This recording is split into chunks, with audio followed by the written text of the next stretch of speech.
have the distinct privilege of being here with our Wycomico County Teacher of the Year, Ms. Tara Martens, and we're excited to be able to introduce her to our public. And so I want to start off by saying congratulations. How are you this morning? It's been a wild ride. It really has.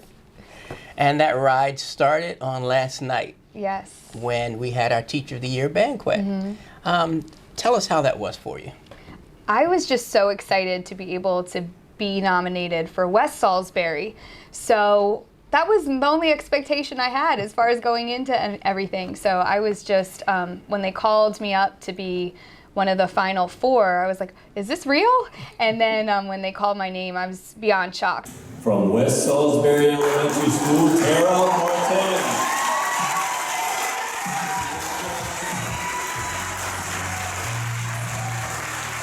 And I'm still shocked. I'm totally shocked. And so your name was called, and what ran through your head at that time? Is this real? To be honest, for me, everything that I do is for my kids. It's for my students, and this is all about them. So I was just so blessed, and I was so excited.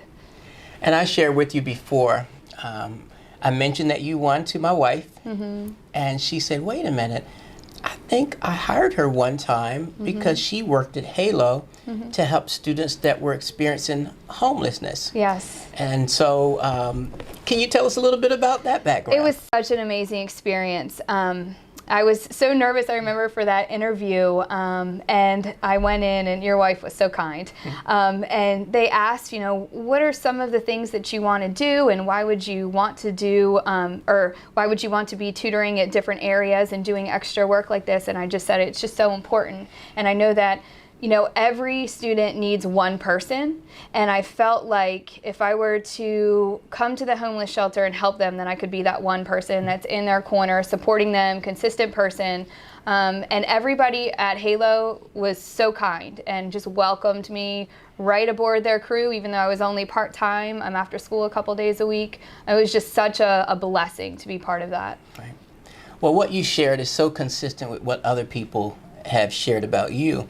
And we understand that a lot of people have good intentions, but everybody's not willing to get their hands dirty and go in there and really do whatever is necessary to help the people in need. And so we appreciate you for that. You've not only been that in the community, but also in the classroom. And so you were recognized on last night, and then on this morning you wake up and you arrive to school a little differently than you normally do. Yes, and my son was with me, so that was amazing. And we got picked up in that amazing car, and we took the drive here, and he was so excited because he was sitting in the back with me, and he just loves cars and everything like that too.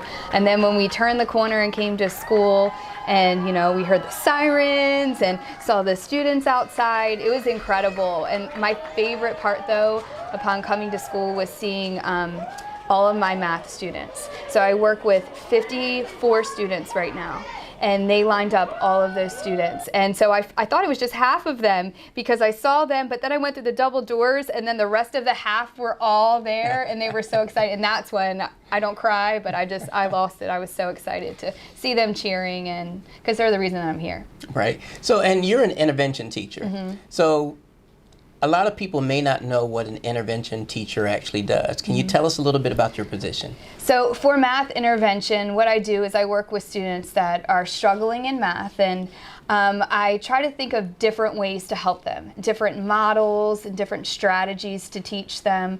And they give me a lot of freedom to use part of a curriculum, but to also implement different things. So I write a lot of different content songs, and we just do a lot of different cheers, and I try to kind of appeal to their interest. And the reason why I love being a math intervention teacher so much is because I literally remember when I was in 7th grade where I was sitting, and math and I did not have a good relationship at that year, and my teacher and I really, she was kind of an old school teacher, and so I remember how I felt in that class. I dreaded going to that class, and I feel like that kind of, it carried with me for years. So I think it's so awesome that the students that I have, when they walk in this door, they think that they're the smartest kids in the whole entire school, and that's why they're in here.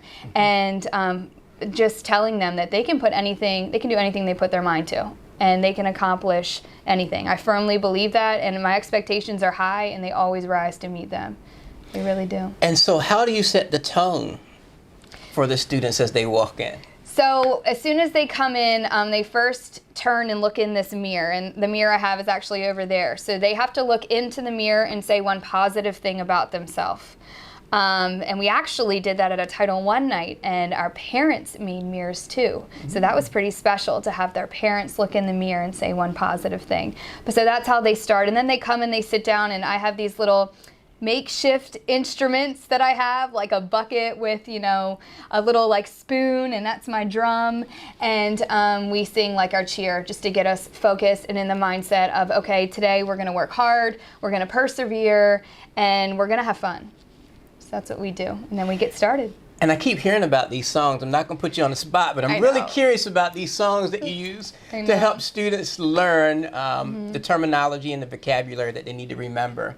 But you shared a little bit about you as a child. Can you tell us about your educational background? I went to Salisbury University, and I graduated in December in 2011. And then I started teaching in 2012. I was a second grade teacher at Beaver Run for a few years. And I got my master's in 2017, and I got it in special ed, K through 12th grade. And I wanted to do that because I know I really wanted to go in intervention, and I really wanted to be able to learn a lot of different ways that I can help students that are struggling learners. And this job is really the best of both worlds, because a lot of students that I work with do require some extra help in certain areas, so I can apply a lot of what I was able to do at UMES to help with that. Okay. And you worked at a couple of different schools. Can you tell us a little bit about your roles there? I was at Beaver Run, a second grade teacher, and that was for, in 2012, I started there. I think that was 6.5 years. Then this position came up mid-year as far as they were looking for a math intervention teacher. And it was for West, but originally I worked at North because West was getting built. And so all of our students were stationed there. And I remember interviewing for that position, and I was so excited about it. And then when they said, we'd like to hire you, I said, but I got to finish my school year first. And they're like, no, you have to go now. It's a now or never. So that was one of the hardest things that I ever did, because I had to leave that class mid-year. But a lot of us have still stayed in touch, and then I was able to start right into math intervention. So it was amazing. And even prior to your decision to go to college to become an educator, how were you as a student? How did you know you wanted to become a teacher? Well, my mom's a teacher. So I've kind of been around it my whole life. I actually went to the school that she worked at, so I remember getting in there early, and I remember helping her set up breakfast and get all of the little stations ready and do all that. And I remember how much the students loved her. To me, she was my mom, but they just embraced her so much. And I mean, even years later, I shared last night a story where I was in my hometown, and this man came up and said, I bet you don't remember me, but I want to introduce you to my son. And my mom taught him in kindergarten, and his son was 5. And he's like, I remember some of the things we did in kindergarten. And I was like, that's just so powerful. And I love working with students too. And so now you have the opportunity to be able to influence lives for the next 20, 30, 40 years, which I think is amazing. It is amazing. So the comments that I hear from your colleagues, they speak of how hardworking you are. You're relentless when it comes to work, but also that you do what's best for all students and all types of students. Can you speak of how equity and looking out for everyone is important to you? It's so important. It's everything. And I'm going to speak, mostly about our Title I nights. A lot of times we were seeing maybe not the best turnout for some of our nights. And one thing that I noticed was, are we making connections? Like, are we making connections with everybody? Like students that, you know, maybe the parents will already come, but some students who maybe their parents are reluctant to come to school events, and are we getting transportation for families that possibly need it? So they think I'm a little crazy, but what I do is I call all the parents. A lot of the parents at RSVP, I'll call all of them, and then I call a lot of our fit families personally, and I invite them, and I make sure we have transportation out there, because I think that building connections is just the key.